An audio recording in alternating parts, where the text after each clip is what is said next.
Foster Care Nation, listen up. We have some exciting news to share. We're going to offer up our first ever webinar. If you've ever been curious about what it takes to be a foster parent and help kids in hard places, join us on February 18th at 5 p.m. Central for our free, no-obligation webinar. We're going to share our hard-earned knowledge and experience with anyone who has ever wondered about helping kids from hard places. If you're interested, go to fostercarenation.com and sign up for our newsletter. This is where you can get the details and the links to join us so that you'll be able to ask any questions you have in the question and answer section. Now, I know what you're thinking. Webinar. A free, no-obligation webinar. It sounds like there's a sales pitch at the end. I've listened to a lot of webinars, guys. I know what you're thinking. I don't have anything to sell you. I don't have anything to sell you. I promise I don't have anything to sell you today. But what we are going to do is try and support you and help you join us in our mission to help kids.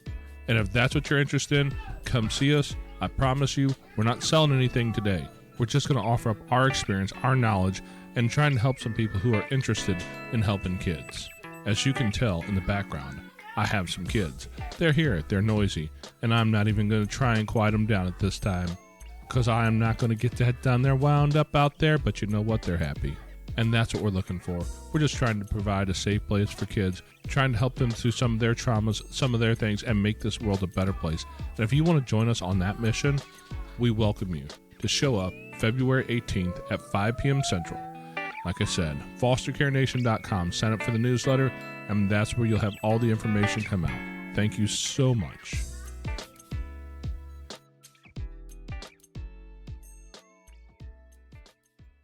Foster Care Nation, listen up. This is Foster Care and Unparalleled Journey. Strength for the powerless, courage for the fearful, hope and healing for wounded hearts.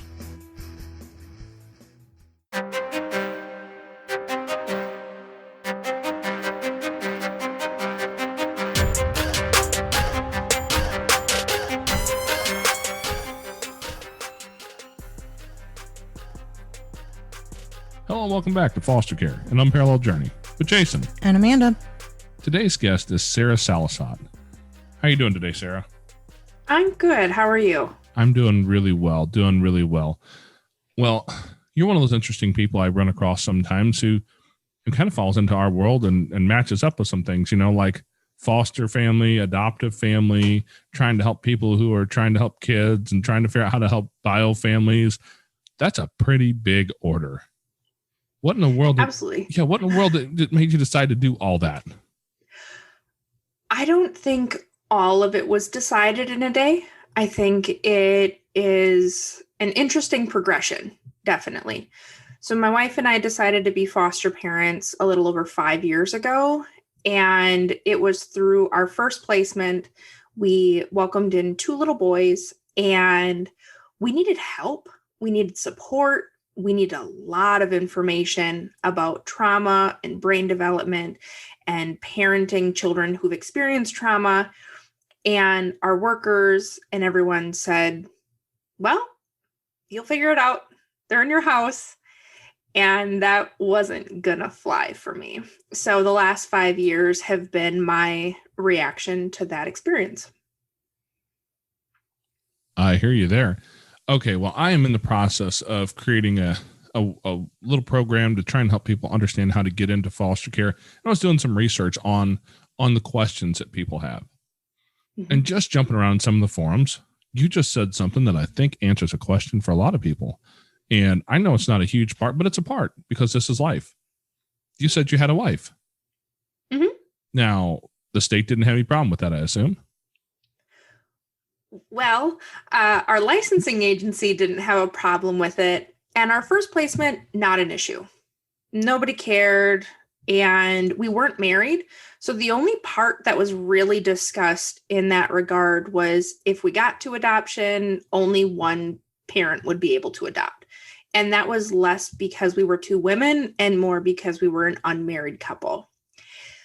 What was interesting was our first placement was fine. We switched agencies and we switched to treatment level foster care. And we were meeting a think she was about 9 at the time, a 9-year-old, and she was potentially going to move in. And that worker actually said, we need to talk about the elephant in the room. And I'm like, oh, like, okay, in foster care, there could be a lot of them. I don't know what it is. And she's like, well, this child's mom and dad don't seem to care, but, you're 2 women. And we're like, okay, how is that an elephant in the room? What are we doing here? Were you aware of that ahead of time, that there was 2 women in the room? She was aware, but she actively tried to do everything in her power to have the child placed in a heterosexual relationship. And it was really interesting and really odd. And that was our only experience where we were othered. Wow, that's interesting. And what part of the country are you in? We live outside of Milwaukee. Okay. Mm-hmm. So not entirely rural, I don't assume. Because we're in a rural area, and we've dealt with plenty of people over the years, and I personally, there was a radio talk show host once that I love what he said. He says, I don't really personally care how you choose to titillate your orifices. I care whether or not you're a good human, and that's realistically where I always fall. But we're in rural Missouri, and you're going to find some people with some differing views, and so I think it's interesting to see how people are approaching that these days, because let's be honest, if heterosexual couples are the only people who are supposed to foster kids, we need to get more heterosexual couples on board, because we got 500,000 kids. Mm-hmm. I don't think we can afford to start making random decisions based on someone else's lifestyle to start rejecting kids any sort of help. Mm-hmm. And the child in question had a significant level of needs and behavioral challenges. So it wasn't just a matter of like, oh, we'll find another family, we'll find another place.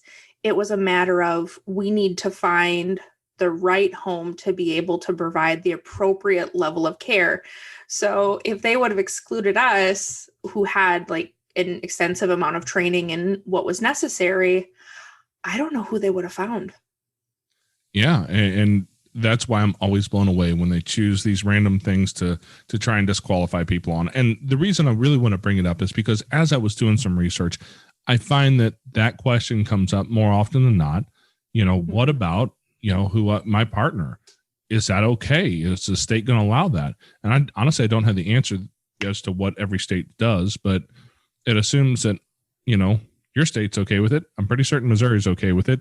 It looks like it's the sort of thing that still makes sense for people to go out and choose to take care of kids if that's on their heart. I think it's less about the state because there's anti-discrimination laws. So there's something, it's actually very timely to have this conversation if you look to the Supreme Court. In the Supreme Court case that was going about whether or not 2 moms could be on the birth certificate. And that's a whole nother conversation about whether we should be changing birth certificates, but we're not going to that one right now.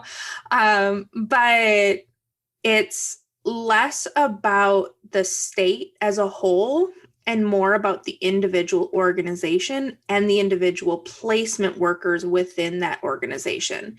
Because the placement agency may have a policy like you find the best fit for that child, but it's still a human interaction. There's still a person with their own biases placing a child. And that's where the work has to be done.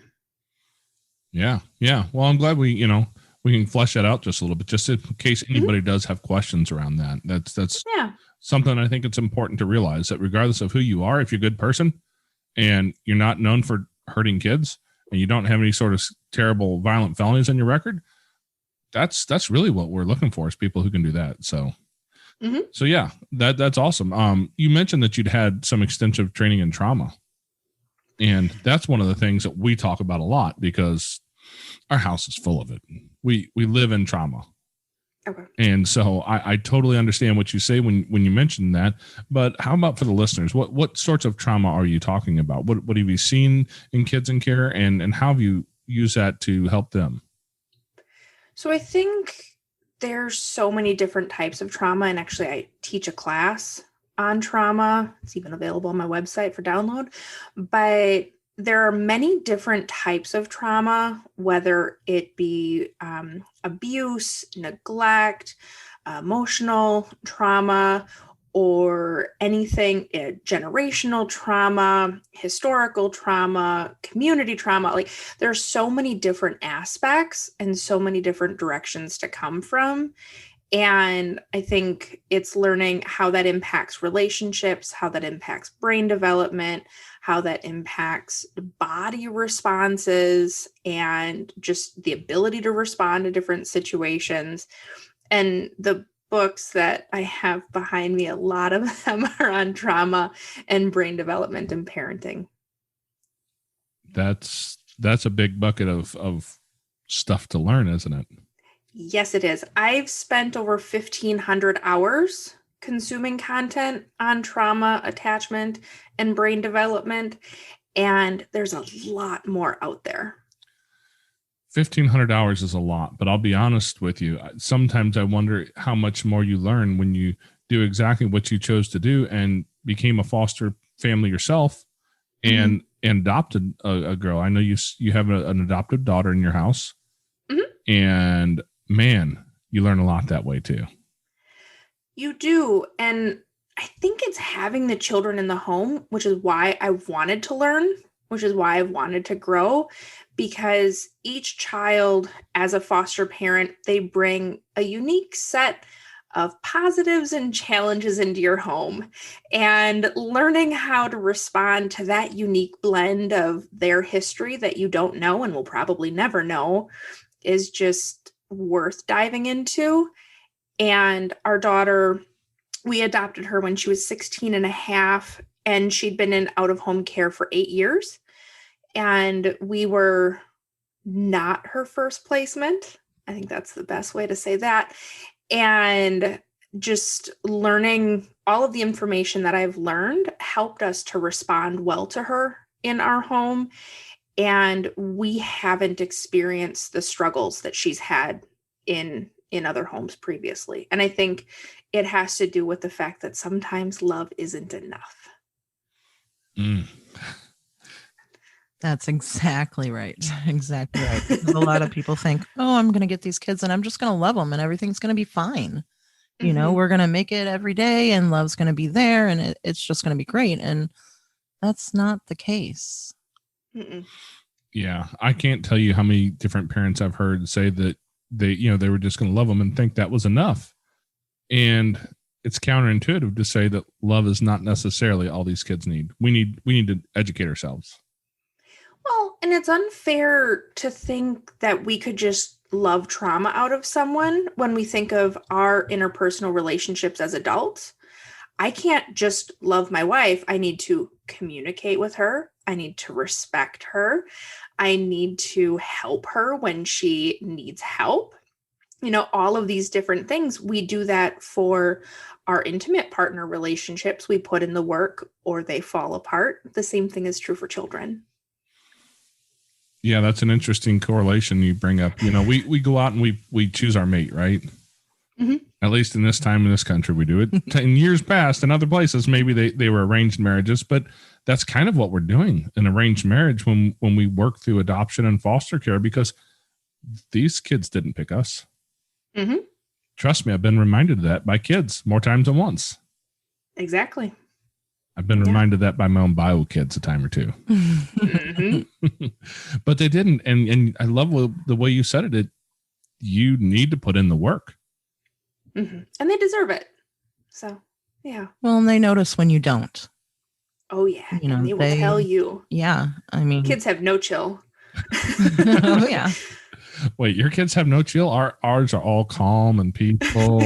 Never mind that part I was telling you before we started about the banging noises and all the hollering that goes on in our house. Yeah. No, you're right, though. They don't have any, they don't have the ability, might even be the right word, the ability sometimes to just sit back and take a deep breath, because a lot of these kids have been through things we don't understand. Hey there, Foster Care Nation. We'd like to take a quick minute to step out of the podcast here and ask you guys for a little bit of support.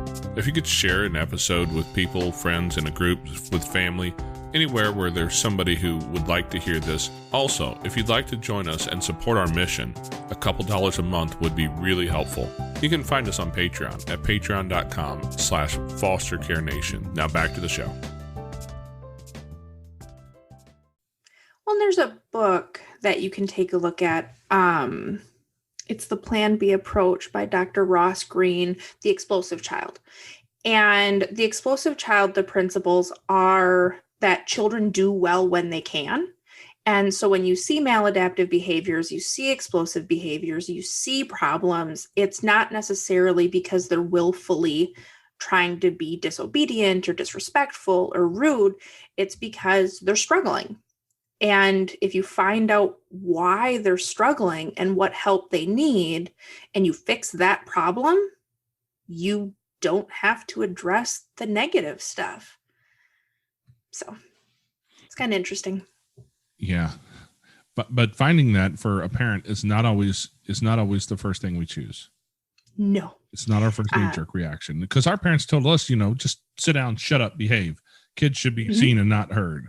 I don't know about your parents, but mine were of that generation. It wasn't anything to them specifically being bad parents. It was nothing like that. It was more that was the generation that they grew up in.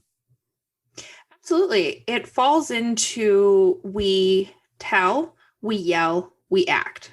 I'm going to tell you to sit down. I'm going to yell at you to sit down. I'm going to grab your arm and I'm going to put you in a different room. And that's what a lot of parents do, where they're responding to different situations. And that's why Dr. Ross Greene's approach is it's so different, but it is helpful for children who've experienced trauma. Now, we've discussed this before with a lot of people, and I'll mention it again. The responses to trauma that seem to work for most parents look a whole lot like letting them get away with it. And that's what I hear a lot. What do you have to, how would you respond to that? Are you letting them get away with bad behavior? No. So I'm kind of an enigma. People get really confused about my parenting style and how I help people through my coaching, because I tell them that if you work on the problem, the behaviors will go away, but that doesn't mean you eliminate expectations. It means you actually can have much higher ones. You would be amazed at the things that the children in my home have been like, yeah, okay, I'll go do that. And I'll do it now. And the reason isn't because I'm like this magical parent. It's because I find out where their struggles are. I remove the struggles, and then I have expectations and I celebrate when they meet them. So it's just like kind of this combination. But a lot of people actually with that book, The Explosive Child, they take Plan C approach of like, oh, just eliminate the expectation. And it's like, well, then your child is running your home and no one's happy and everybody's miserable and everybody complains all the time. But yeah.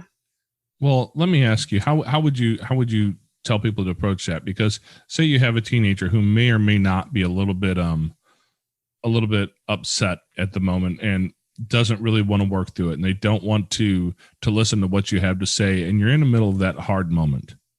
And, of course, they're going to scream and holler and tell you you're horrible and stupid. That was in the last 48 hours. I'm certain I've been told that. It's just kids, right? Like, we've dealt with that for a lot of years. A lot of parents get really upset about that, really triggered by that. How would you approach that if you have a kid who's doing that to you, who's treating you horribly, who's telling you all these horrible things about you, and you can tell that they're triggered up in their own fight or flight space, and you've got some sort of trauma coming out? What's the best way that you would recommend for people to approach that?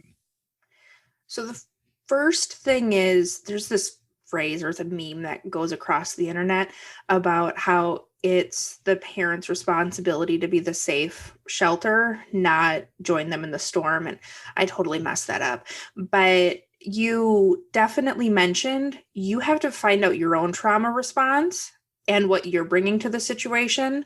So if your children calling you an idiot and telling them they hate you, if that's a hot button for you, then you've got to take care of you before you can address what they've got going on. Because otherwise you're just going to escalate the situation more and more and more until a repair needs to happen. Now, we had a situation. Our daughter had moved in, I would say about 6 months before at this point. And the other homes that she'd lived in, there were big explosions, much like you're talking about, a lot of yelling, a lot of throwing, a lot of I hate you. And we hadn't really seen it. We'd done really well. And I asked her to clean the bathroom. Not a big deal. It was her chore. This was not anything out of the ordinary.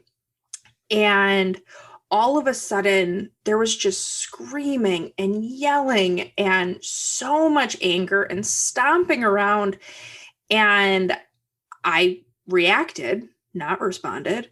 And I got frustrated and I got mad. And then I remembered, wait a minute, I teach people this. I got to take a breath here. And I just stopped reacting and responding to anything she said.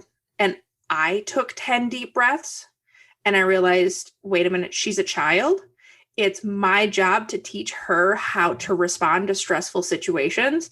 And my yelling at her isn't going to help. So I took some deep breaths and I looked at her and I said, you're really upset right now. And I took the 4S approach. So the first S is safety. So just the ability, there's no physical issues. There's no glass or anything like that, physical safety. And then there's emotional safety where she can talk. And then I did scene, which was labeling her emotions and really getting to what was going on inside of her. Like, you know what? This probably isn't about the bathroom. Like, what is she really mad about right now? Because this is so weird. We have a huge reaction to a really little problem. And I was like, you're really upset. I wonder if earlier in the day, like things were really hard. And she's like, yes. And just went off way in this other direction. I'm like, okay, this has nothing to do with the bathroom. It's got nothing to do with me. And once she felt seen, I helped her feel soothed.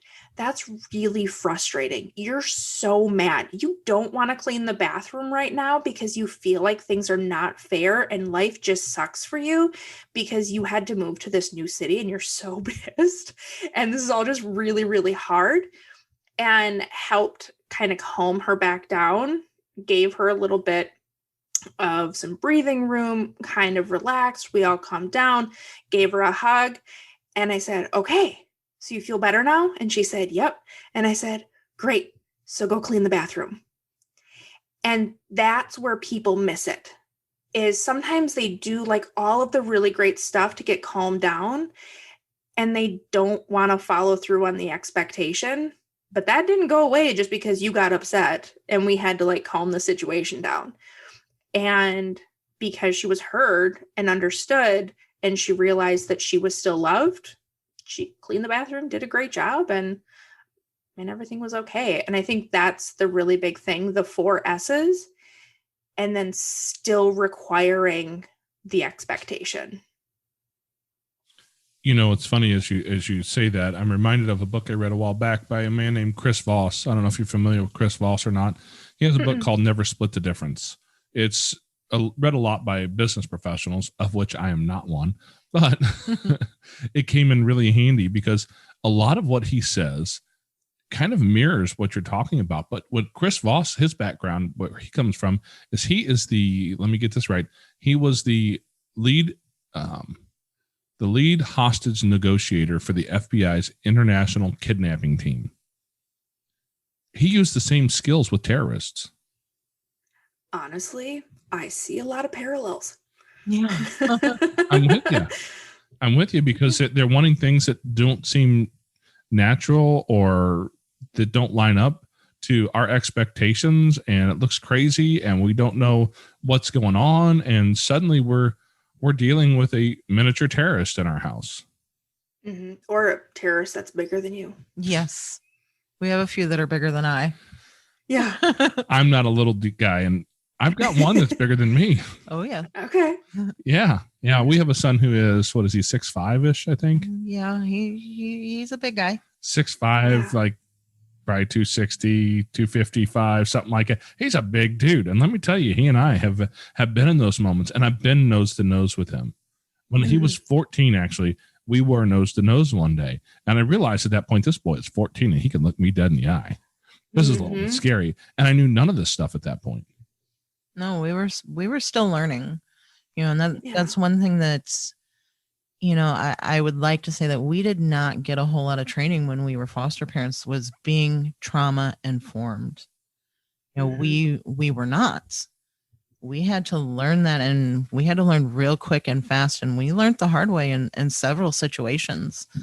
A lot of people talk about trauma now, and it's very forefront, which is wonderful. But 10 years ago when we started, people weren't talking about trauma, and they weren't talking about mental illness, and everything was just kind of swept under the rug.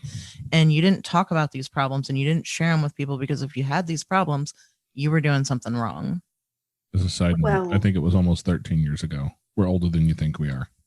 Yes, our children remind me of that every day. I'm older than dirt. But when we started this that many years ago, people weren't really talking about trauma much. And you had to go search for it to find it. And now there's a lot of people talking about it, and I can see where the value of that is. And we've learned some of those skills over the years.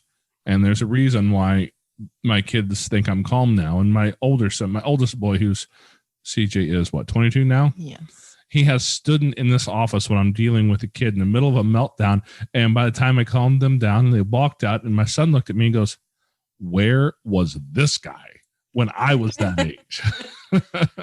Yeah. So it's not something we're naturally built with. This culture doesn't teach us this. Our parents didn't teach us this. They did the best they had with the information they had. And now it's our job to do that and go out and find help like that. Well, and you mentioned biological children, or typically developing children who've not experienced a significant amount of ACEs. You can parent them differently. It might not be ideal, but it won't end up potentially as hard or as volatile as it can with someone who's experienced trauma. And as you said, the media, TV, our friends, our family, it's not the life that they live typically. So it's not what they understand. And so they give well-intentioned advice that often misses the mark. But, it's because people don't know. Absolutely. And we had kids of that age, bio kids, that I managed to do everything wrong. Like all of that, I was way wrong. I was raised in a home where dad's word was that was God's word. It's my way, or you can go find another place to live if you'd like. And that was kind of the end of it. And we didn't have a clue about this stuff. So we've really been benefited by some people who've handed us some knowledge, and a lot of it was just hard fought experience for us. We're really trying to short circuit that for other parents, especially new foster parents coming in, because if you've not heard this stuff, if you're not doing it, if you've never experienced it, had somebody train you in it or teach you, man, it's just not intuitive. So, when you're a foster parent coach, right? Yeah. Yeah. I work with foster, adoptive, and biological parents. Okay. So you have a lot of experience there. So when you work with those families, how do you like just introduce this topic to them in a way that they can hear it? Because as parents who do all the wrong things, I can speak as an expert here. It's really easy to just shut that out and say, no, I'm not doing that. That's that woo-woo crap that doesn't, that's just some college educated idiot came up with that plan and it doesn't work. I'm really good at that. So what do you say to them to get them to listen that, hey, this is real, this is important, and you should pay attention here? I hit them where it hurts. Their own attachment and their own responses to relationships. So I find that I can impact a parent-child relationship a lot more by impacting adult-to-adult relationships. And so the first set of coursework that I would say that I go through, or content that I go through, is attachment related. So I show them a video from the 1960s research that Mary Ainsworth did, showing secure attachment. And then I have them do an adult attachment questionnaire where it gives their percentages for their attachment style. And then I tell them how each attachment style is created and what it looks like in children and in adults. And they all of a sudden are like, yeah, or they cry. I'm like, oh my gosh, that was me. That was my dad telling me that it's my way or the highway. And, now this is here. And, I didn't even realize, I decided when I was 16, I was never going to be that parent. And somehow I'm that parent. And then I take them through some exercises from Parenting from the Inside Out, which is really how our experiences as children and the parents we experience, how they become us as adults, and how we bring that into our interactions with our children. Because really, when everything is going great, when you're not tired, when you've just eaten, when everybody's doing well, anyone can be the perfect parent. Of course, you can respond to some drama by, working through it and being responsive and just being so caring, and it all goes away and everything is great and everybody hugs and kumbaya. But when you're tired and you're hungry and someone's been having a temper tantrum for the last 2 hours because who knows why, all of a sudden, maybe you don't respond the way you would like to. And that's your attachment style coming out. And that's your history coming out.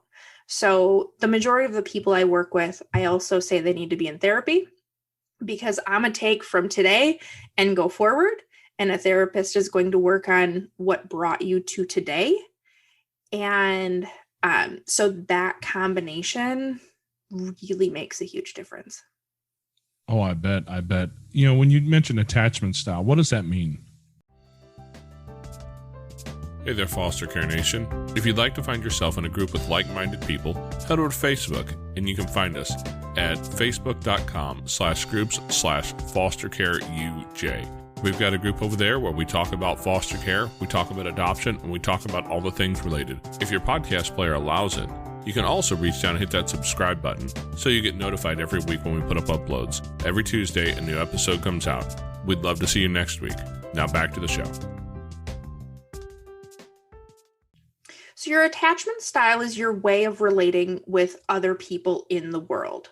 And there's 4 primary attachment styles for children, and some say different ones for adults, but we'll just go straight forward this way. There's the secure attachment style, which means when you were between birth and 1, if you cried, you had a need, your caregiver met that need. They were responsive for you. You learned that adults are trustworthy. And then there's avoidant, there is ambivalent, and there's disorganized, which means you cried, you had a need, and your needs were dismissed. You're fine. You'll be okay. There's no need to be worried. I'll give you something to cry about, that sort of idea. Or your needs were inconsistently met. So sometimes they met your needs, sometimes they didn't. Or sometimes your parent was loving and sometimes they were scary. And depending upon how that all played out, impacts and shapes how you respond in all relationships for the rest of your life. Well, I'll go ahead and just play this game just a little bit because, and full disclosure, my dad and I got along great. Especially after I got out of the teenage years, we got along great for lots and lots of years. He passed away a few years ago from cancer, but as parents go, my dad didn't have a dad. He did. His dad passed away at a very young age. My father was, I think, 7 years old when his dad died. So he didn't have any real good examples to model from. And so when I was born, if I was home with Dad's idea was if he's crying and his diaper's clean and he's not going to take a bottle, well, then I'll put him in the crib, turn the radio up loud enough I don't have to hear it, close the door so I don't have to hear him cry, and walk out. Now, how does that affect somebody like me 43 years later if I've never dealt with any of that? It teaches you that other people can't be relied upon. which ultimately teaches you to not ask for help. It teaches you to very often not accept help. And it really impacts relationships in that regard. And it creates a high level of anxiety in relationships where you very often push people away. And have you been at my mailbox lately? No. Because I feel like maybe you've been stealing my mail and reading it. No stealing your mail. It's interesting because they did this research back in the 60s between moms and their infants around the ages of 12 months old. And they determined that they fell into one of these 4 attachment styles, and they followed up every 10 years, and they have been following up. And to your point, if nothing was worked on, that same attachment style that they saw in that 12-month-old is the same attachment style they saw in a 40 or 50-year-old. Wow, that's really interesting. Well, let me ask you this question, because obviously, like I mentioned, me and my dad got along great. It's been 5 years since I lost him. I still pick up my phone to call him once in a while. You know, when something big happens, I was recently somewhere doing something. I'm gonna be a little bit ambiguous here because of non-disclosure agreements. I don't know when this episode will air or when all this other stuff will come out to light. But I know that in the middle of that, the first thing I did at the end when everything was done, I knew the outcome and I had something I wanted to call somebody. It was either call my wife or call my dad. Mm-hmm. Right? Like he's still that much a part of my mentality. So how do you, and some of this, to be fair, has been worked on. We have a therapist, you know, after we lost our daughter, we lost our oldest daughter about 5 years ago. And so we have a therapist. We see a guy on a regular basis because that's what we need. But we've worked through a lot of that sort of stuff. But without that, is that child as an adult doomed to that fate? Or is there a way that as a parent, you've got a 1-year-old and you realize, hey, I've been doing this thing and this isn't the healthiest thing. So now I have a 7-year-old. What can I do differently? So that's the beauty of being able to grow. And that's the beauty of being a human. Your brain is constantly building new neural pathways. You can rewire your brain with therapy. A lot of people use cognitive behavioral therapy to create new neural pathways and really just work yourself. So that goes back to the parenting from the inside out. If you have a 40-year-old child and you want to have a different relationship with them, it's not too late as long as both people are interested. And that book, Parenting from the Inside Out from Dan Siegel, it takes you through a number of exercises to really think about and make sense of your childhood so that you don't repeat it. It takes you through brain science and it's really interesting. And I'm going to be doing a free book club. So in 2021. So if anyone wants to join, they're more than welcome to join. But the idea is you don't have to have a perfect childhood to have a perfect relationship with your loved ones. You just have to work it out. You have to figure out that narrative. Well, I love that. And you just mentioned that you're going to have that. And you've also mentioned another program you had on your website. And I don't think we've mentioned it yet. It will be in the show notes for anybody who wants to find it. It is why don't you tell it what it is? Because I'd have to find it in my notes here and it'd be easier just to have you give it to it so I don't mess it up. It's nice and easy. It's thefosterlane.com. That's pretty easy. I love easy web addresses. Yes. No slashes or dashes or underscores or nothing. Thefosterlane.com. That's yeah, okay. So that's where people can go to find the information on the book club as well. Yes, the book club's not on there yet, but as we're recording this, I'll go get it up there. That way, by the time this comes out, it's there. We'll go through a chapter each session, so you don't have to read the entire book. I find that can be a little overwhelming with parenting books to have to read it all and then discuss it in an hour and a half. So for all of my book clubs, we read a chapter for each time that we meet. And then there are a number of courses on there. And you can sign up for my newsletter and get an excerpt from my book that's coming out as well. Awesome. So as a foster parent, you know, once we step back into the foster mom world, what have foster kids taught you that maybe you weren't ready to learn before they showed up and said, "Oh, hey, I have wisdom for you to gain"? Yeah, that I can't control every outcome. That is the biggest thing they taught me, is I can have a very clear idea. I can plan things out like nobody's business, and I don't have control of that in exactly what that's going to look like. And that's okay. And that's actually not going to end the world. It took me a long time to learn that I can't control everything, I think. I think in some aspects we're still learning that. I think we always will be. Yeah, that's true. So you've been a foster parent now for 2 years, you said? No, 5 years. 5 years. 5 years, yes. You had 4 foster kids come through. Mm-hmm. Have you had all boys, all girls? What's been the mix, the age range?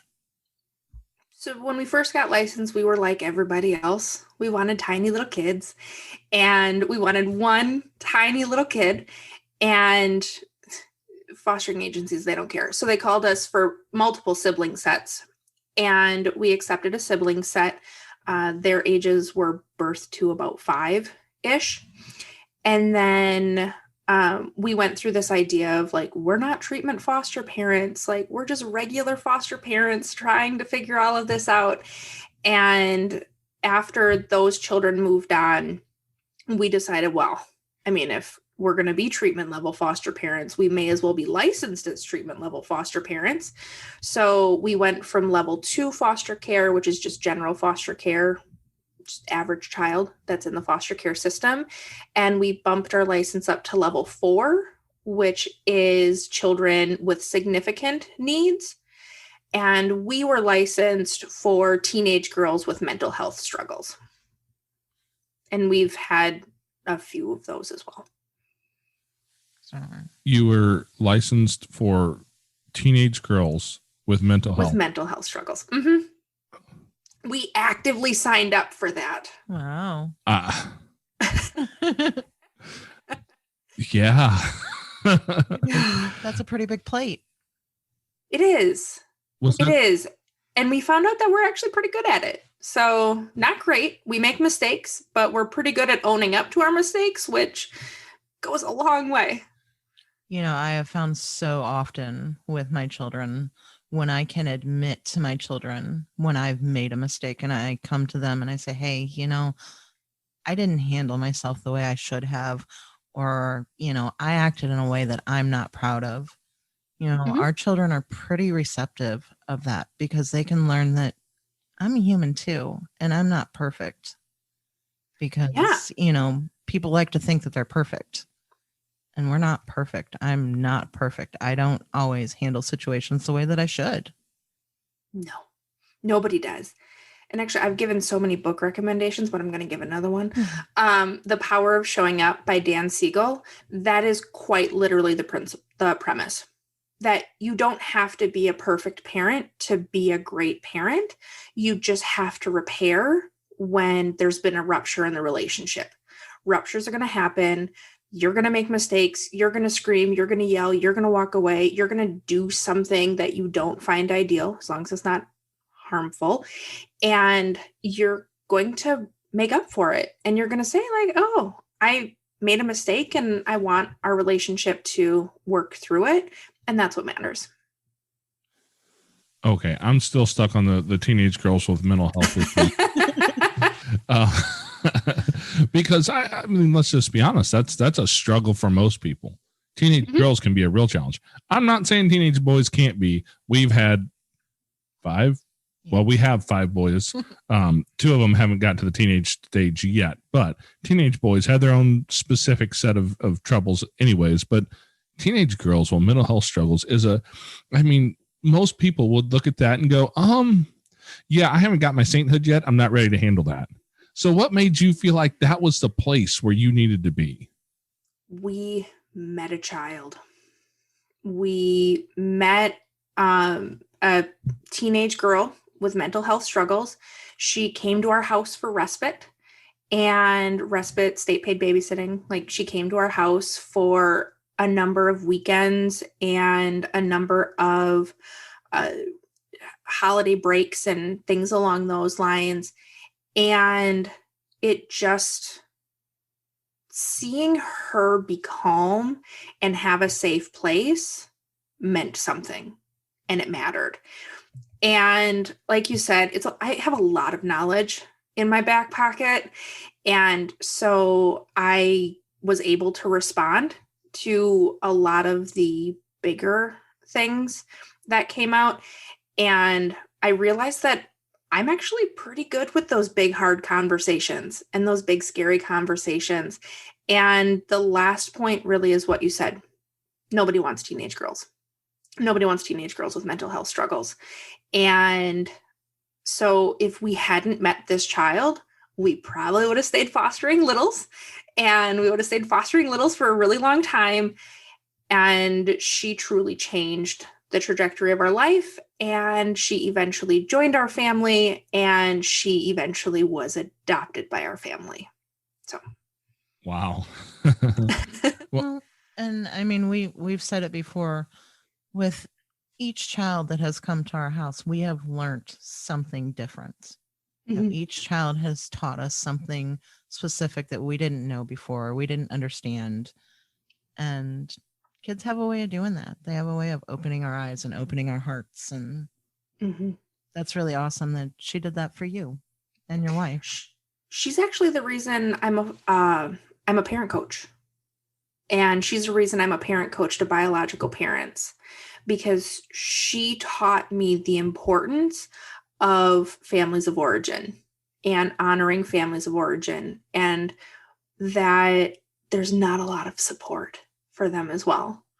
So this little girl, she had a lot of wisdom to bring to our home, and she brought a lot to our home, but definitely a lot of wisdom. So I have to ask, because I ask everybody who's crazy enough to step into this journey, what was it about fostering that seemed like the place that you wanted to be? Because for some people, it has to do with, you know, wanting to have kids or wanting to help kids. Or for some people, it has to do with their family of origin. They grew up with it. Or, you know, what was your reason for wanting to step in? For me, it's a multi-level answer. So there's lots of pieces that kind of go into this. Number one, my childhood wasn't good. I had a lot of struggles, and my life's trajectory was changed by people outside of my family of origin. And I wanted to be that for someone else who could need that. And my wife really wanted kids. And well, we're a gay couple. It's not like we could just be like, yeah, okay. A little bit more planning goes into it. So we had to have a conversation about what building a family would look like for our family. And I was of the mindset, I really pushed the fostering angle. She wanted children and she loves me. So we went in this path. And I said, you know what? There's a lot of kids that need a safe place, either for today, for this week, for this month, for this year, or forever. And maybe while we figure out what forever looks like, we can be a safe place for some kids for a while. And bless her heart, she said yes.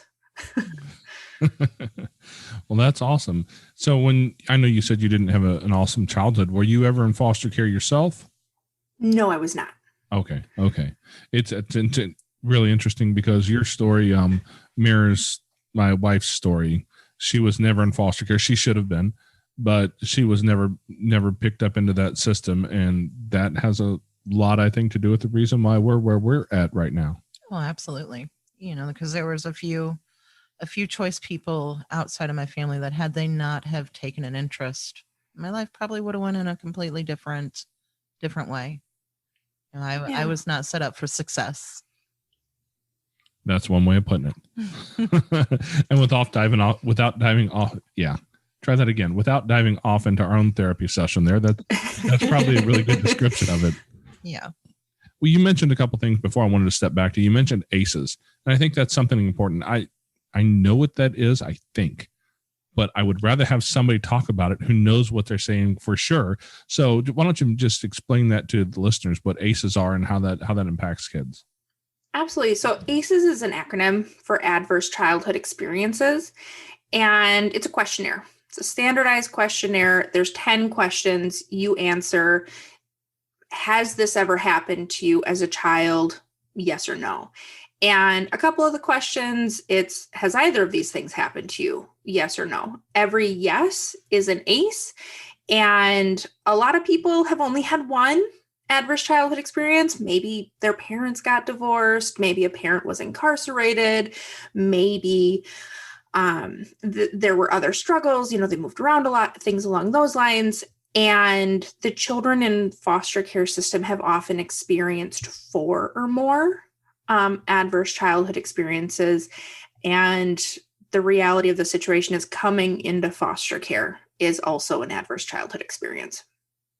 Okay. Yeah. And I've heard of that in the past. I've heard, actually, there's a TED Talk out there. I can't remember the name of the lady who gave it, but a TED Talk about exactly that. So if people want to kind of dive off into that, ACEs is a really interesting thing. And if you're familiar with TED Talks, just go to YouTube, type in ACE, ACE and TED Talks, and I'm sure you'll find it. It's really interesting how many kids really had some trauma in their life that they didn't realize was trauma.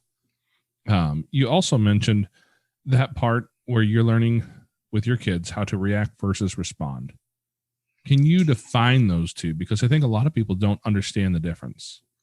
Absolutely. So reacting and responding is really about the thought that goes into it. When you react, no thought goes into it.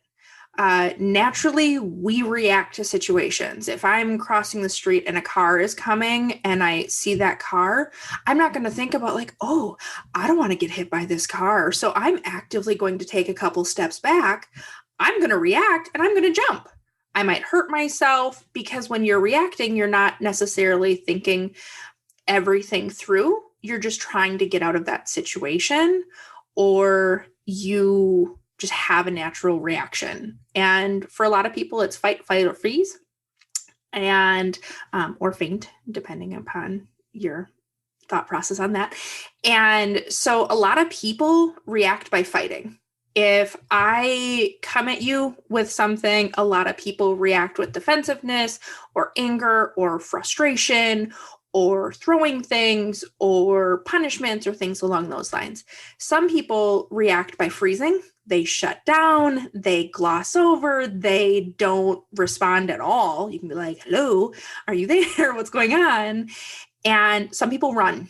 And whether that's, I need to go to my room for a little bit, or I need to go for a drive, or I need to go for a walk, it actually does boil down to the reptilian part of your brain saying you need to survive this stressful situation. Responding is going, okay, I'm not in physical danger here. I'm going to use some of the information that I have, and I'm going to fight that part of reaction, and I'm going to stay here and I'm going to face this. And for me, that's often pulling on my training about brain science and empathy and all of those different pieces and being like, oh, wow, they're having a really hard time. So I need to be calm here to be a support to them. And that's something that a lot of people have to work on in therapy is their natural go-tos. Because if someone tells you no and your natural reaction is to tell them to go F off, something to think about, because your fight response is really there. And being able to slow down to actually respond in a way that you'd be proud of is really struggling. So what is the best advice you can give somebody to begin to learn how to respond versus react? Because you mentioned this. I think this is important to know that sometimes reactions are important. Mm-hmm. There are times when there's physical dangers and reaction is important. But most absolutely. Of the time, we don't have too many things trying to kill us these days. Learning to react or learning to respond instead of react is really important in modern culture and civilized society where we're not supposed to just reach out and try and kill the person who we're angry at. So what's the best way for somebody to start that journey? We talked earlier about the fact that, your childhood doesn't mean you have to be that parent. Just because you've been a reactive person, doesn't mean you have to be that person forever. And the same rules apply in how you get there. You have to train your brain. So the homework assignment that I give people is you have to pay attention to your body. Like if you feel that tightness in your chest or that ball in your chest, or like you feel your face going scrunched and you're angry, you're not allowed to respond for 5 seconds, no matter what. Obviously, if you're about to get hit by a car, your house is on fire, you need to take care of that. But if someone tells you no, you have to count, even if you have to like take your fingers out and physically show yourself that you're getting to 5, and then think about what you want to respond with. And with positive things, with struggle, with frustration, any of it. And a lot of people tell me, you know what, I made it to 1. And I'm like, oh, great. Like you waited a whole second. Like you're working through it, and you kind of have to grow and get to usually about 5 seconds. The rest of your brain can catch up, and you can be like, okay, maybe I don't want to say I hate you forever and slam the door in their face. Okay, maybe that might be an overreaction. But I tell them to wait 5 seconds. That's great, because I wasn't always good at that. I've learned that lesson over the years. Fortunately, I've had plenty of kids to teach me that some of my reactions weren't necessarily healthy. Yeah, that's one way of putting it. And I've got a really easy thing to show you the difference between reactivity versus receptivity and our natural brain responses. Okay? All you have to do is sit there. No, no, no, no, no.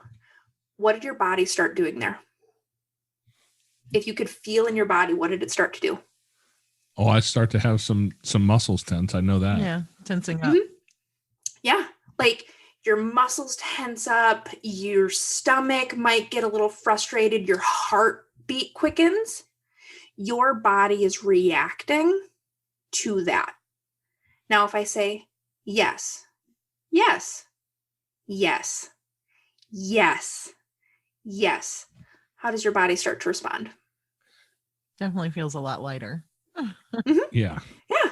So if we think about how we want our children to learn how to respond, we have to find ways to say yes versus no. Because you just told me, when I say no to you, you want to react. Your body tenses up. You get frustrated. You're not going to be your best self. And we can't expect that from our kids. So what you do is you find a way to say yes. Oh, I really want this cookie. Oh, cookies are a really good idea. Let's have them on Saturday after dinner. That isn't no. You don't get a cookie right now. But it's framed in a yes mindset. And then it opens them up to being able to respond in a positive way. So just like you're training your brain how to be able to respond, you can train your children's brains to respond as well. Well, if we can train kids' brains, we'll be in pretty good shape. Mm-hmm. Yeah. First, I got to train my brain, and it needs a lot of training. Mm-hmm. I feel like it's the one who's in the doggy behavioral school who's in the bad class. Some days. But because that's the thing, is we weren't taught this stuff as kids, and we're still learning it. And so many people are busy telling us that it's not necessary, it's it doesn't work, blah blah blah. And typically it's just people who want to jump on that train of, I am in charge, you need to listen to me now. And that works really well when you have a 1-year-old, because if they don't listen, you can reach down and pick them up and put them where you want them usually. Somewhere around 2, that starts to become a challenge, though. Well, and you have to figure out, do you want compliance or do you want cooperation? Maybe you want compliance. Maybe you want your kid to just sit down, shut up, and do what you say. Most often, as adults, we want cooperation. Like, we want them to happily come along and do what we want them to do. And depending upon what you're after in the moment, depends upon your response as well. You know, that's interesting. I had somebody wiser than me tell me this here a while back, and I've shared this with a lot of people. Is in those moments, I think what has served me best is to constantly ask myself the question, are you trying to win the argument, or would you rather win their heart? Mm-hmm. And that's the mantra that I have to constantly keep inside of me, because I can win the argument. I don't care if you're 15. 15-year-old can be pretty good at arguing, but I'm better. I am 43 years old. I have a lot more experience. I can prove you wrong in a heartbeat. But at the end of it, what do I gain? I beat a 15-year-old in an argument. And now I have a kid who's mad at me, who hates me, where all the behavior stuff I'm looking to change is not going to change because I won. Right. And do you want them in your lives today, or do you want them in your lives in the future? Yeah. Because that changes it too. Yeah, because there's an old country song. I can't remember who sang it. It might have been Tom T. Hall. We're talking old country. And I think the song is called The Winner. And the guy goes through, it's kind of a story song. And he talks about how, there was the fight in Barstow where, I knocked out 2 of his teeth and he only knocked out one out of me. So I'm the winner, and I fought this guy and I got cut into this and I got that, but he got it worse than me. So I'm the winner. And I think sometimes we forget that we not only have to question whether or not winning is our goal, but really pay attention to the amount of the price that we're paying in order to win the argument. Right. Because if the price you're paying is a relationship in order to be right, man, is it worth it with your kids? Mm-hmm. Well, it's relationship, it's respect, it's future receptivity to anything you have to say. It's the butterfly effect. You may address this situation today, but what is this setting up for in the future? And like you said, you might be able to do it with a 5-year-old, but eventually that child's going to be bigger than you, potentially. And what are you going to do then? Well, my dad play the long game. My dad always said, boy, you might get bigger than me and stronger than me. You might even be able to whoop me someday, but I'll always know where you sleep, and I'll bring a 2x4 with a rusty nail if I need to.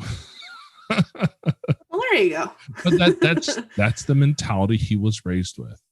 Mm-hmm. And like I said, I hate for anybody to hear it and thinking I'm trying to talk bad about my dad, because I loved my dad. We were really close, but that's just the way he was raised. And so many of us were raised under that same mindset that it's really hard to make that mindset shift. And I think, Carol Dweck talks about mindset a lot, and she's got a book, I think, just called Mindset that's worth reading. But that mindset seems to be the most powerful piece for us to learn to wrap our minds around. And, what do you say to people when you're dealing with a mindset like that comes from the way that kids were raised in the 60s and the 70s? And, well, yeah, I guess I was one of those kids raised in the 70s. But I mean, how do you get parents to wrap their mindset around a different sort of a mindset that's going to help them be a better parent? I give them another assignment. And usually this idea comes out of people telling me, my kid always fill in the blank. My kid always lies. My kid always throws a temper tantrum when we go to the store. My kid always pushes all of my buttons. My kid always takes too much, whatever it is. We as people very often always situations. Mm-hmm. And so the assignment around mindfulness and really retraining the brain is, okay, your brain's already going to go there, but what you're going to do is you're going to write down 3 to 5 times that the opposite happened. And so 3 to 5 times that your kid accepted limits, 3 to 5 times that your kid didn't frustrate you today, 3 to 5 times you didn't want to scream at your kid today, whatever the shift is that we're going to start with. And it trains your brain. And the best way to look at why it works is, I don't know if you garden or if you have a hobby, but if you really focus, for me, it's pulling dandelions. and like pulling weeds. If I'm out there and I am pulling them away for the next week when I'm driving around, I see them everywhere. And that's because I've trained my brain to look for them, to make it easier, because your brain wants things to be easy. So we do that in all aspects of our life. And if we focus on where our kids fall short, we will never be lacking for opportunities where they fall short. So we have to retrain our brain to find areas where they're successful. And that might be uncomfortable. It might be hard. But once you do, it's absolutely impactful. You know, it's funny you mentioned that. Number one, that's an awesome way to garden. We didn't used to have a garden. We don't anymore for a reason. But, you know, I used to say this to my kids, and I think my son was 12 before he kind of got it. But I always told him, anytime that you say always or never, you're always wrong. Mm-hmm. And he was probably 12 before he said, but you said you're always wrong. That means it's wrong too. And I'm like, that's right. Yes. Always and never are almost always wrong. There are very few things I find in my life that either always or never fall into a category. Mm-hmm. So that's a really important mindset shift that I had to make. Like I said, with my kids, he was probably 12 before he realized the irony of what I was saying. And I don't think he appreciated the joke as much as I did. But if you're a dad out there listening, just know that your kids aren't always going to appreciate your humor. That's why they have dad jokes, right? I'm told I'm guilty of dad jokes a lot. But yeah, it's that's a mindset shift that I think really makes a big difference. Now, you were talking about books from Dan Siegel, and I've heard his name before. And one thing I want to make sure I do is get some of those listed on the show notes here. How do you know how to spell his last name? I should ask that first. Yes. So it's Dr. Dan Siegel, Siegel. And you really can't go wrong with any of the books that you're looking for. But the ones I recommended were Parenting from the Inside Out. Mm-hmm. That's one that's going to be the book club. And then I talked about The Power of Showing Up. And that one just came out in January. So a lot of people haven't read that one yet. Now, he did a lot of work with Karen Purvis too, didn't he? He did. So her book, The Connected Child, and now The Connected Parent, that one also came out in 2021. And she does TBRI. So a lot of their work goes together, because Dr. Dan Siegel is about attachment and brain science, and Karen Purvis is about relational intervention, which utilizes attachment science. Okay. Well, did you have anything else that you wanted to make sure you got in here today to let the audience know what you have coming up, or any other information or wisdom that you want to make sure they hear? I think I gave you enough book recommendations to get most people through a year. So we're going to stop there, even though I could just keep going. I guess I'd say, like, if you're interested in a free resource, join the book club. That'll be starting in 2021. And if the episode comes out and the first chapter of the book club came out, that's fine. Join whenever and pop in as you're able. And I gave a couple of the tips from my book. So it is Welcome to the Foster Lane, Parenting Advice from a Coach Who's Been There. That's with the publisher. They're designing the cover right now. So that'll be out in the spring. And I have a number of trainings, and what you were talking about earlier made me think of one. I have a training on my website that's called 10 Things You Should Have Learned in Pre-Placement Training But Didn't. And it's really basic. It's a fast training. I think it's like 20 minutes long, but it hits kind of those pain points that experienced foster parents have. And I asked a community of almost 3,000 foster parents what the 10 things they wish they had learned. And I have a couple other trainings on there as well.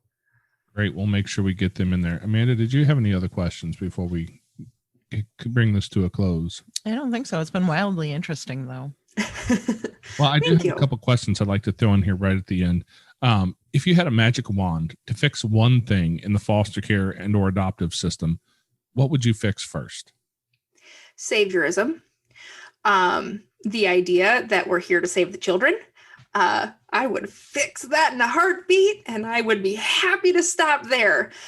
But that idea of we are the saviors to children, and we're taking them from a bad situation, and we're just magically making everything better because we're going to love them, and that's just the way things work.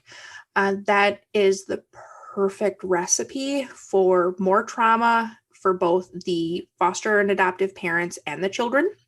Secondhand trauma is real. So I would definitely fix that situation. And the other one is more robust wraparound services to keep children in home.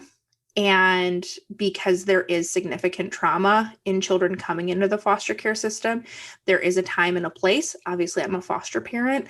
I want to add that support. But really, if I could help kids go home faster or not leave their home, that would be something I would absolutely do. Wonderful. Wonderful. Yeah, those are both really, really important. In fact, me and Jason talk about it quite often, but that's one of the things that bothers me so much is when someone tells me, oh, there's a special place in heaven for you, and, things of that nature because I'm a foster parent. No. I'm not a great person just because I'm a foster parent. That's not what makes me great. If you think God's making a special spot in heaven for me because of that, you don't know me very well. Because I have my fair share of flaws. Don't tell Amanda I said that. She might not believe I said it. After 20 years, I'm certain I know most of your flaws. What's one thing that you wish people knew about you and your journey that you think that they don't understand? How much work I put in. People look like social media. Everybody thinks everything is perfect. And I protect the hard parts of my children's stories with everything that I possibly have, which means the closest people in my life, my in-laws, my parents, my family that I'm very, very close to now, they don't know the hard stuff. They don't know what keeps me up at night and, all of those different pieces. So I wish people knew how hard it is and how many foster parents cry at the end of the day, because being a trauma mama is hard and it is stressful and it is exhausting, and we still show up to do it. And it's important. The kids deserve it. I don't think I'm going to argue with any of that, except the trauma mama part, because I might take offense if people start calling me that. Just be a trauma papa. It's fine. Yep. It doesn't have the same ring, though. I'm just going to say. Now, as being foster parents, one of the things that we've learned is that support is really, really important. You've got to have some support in your life. And to be fair and just fully transparent, Amanda and I, we don't have a whole lot of support. Our families of origin, neither one are really places we reach to for support for this. And we're in a rural area. We don't have a lot of people close to us. So we have a smaller support network for sure, but it's important to have that around you in whatever fashion you can. So what does support look like for you as a foster mom? It's a two-part answer. So our family and friends have been relatively supportive. We live in a densely populated area, and we know a lot of people in the foster and adoptive world. So I have a robust online presence of other foster parents that I work with, and just chat with and vent with and talk about the positives and all of that. And I also lead a support group every other Monday for foster and adoptive parents. I've had people from both coasts in the United States join. I've had people from other countries join. And really, it's open. It's on the website. So if you all would like to join, there's a lot of people from the LGBTQ community who come at different points, but all are welcome at the support group. That's amazing. Yeah. So, well, I'll have to look into that. Yeah, come join us. It's every other Monday. Tomorrow, it's my biological parent support group, but the week after, Okay. jump on. It's Zoom.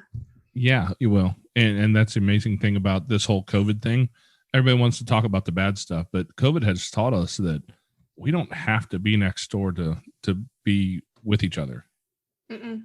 We can do all this stuff just like we're sitting across the table, and it's amazing. And it's one of the few real benefits that's come out of all this. Absolutely. Okay, Foster Care Nation, thank you for listening to Sarah's story. Now take her knowledge and wisdom to heart so you can create love and healing in your family and community. Be sure to come back next week. We have new episodes every Tuesday. If you'd like to share your story as a guest, you can reach us at fostercareuj@gmail.com. You can connect with other like-minded people on Facebook at facebook.com/groups/fostercareuj. Don't forget, we have a Patreon where you can support our mission for as little as $5 a month. It's at patreon.com/fostercarenation. The links to everything is in the show notes and on your podcast player or at fostercarenation.com. And as always, you are so super awesome. I think you guys are cool. Yeah. Thank you for listening. Thanks.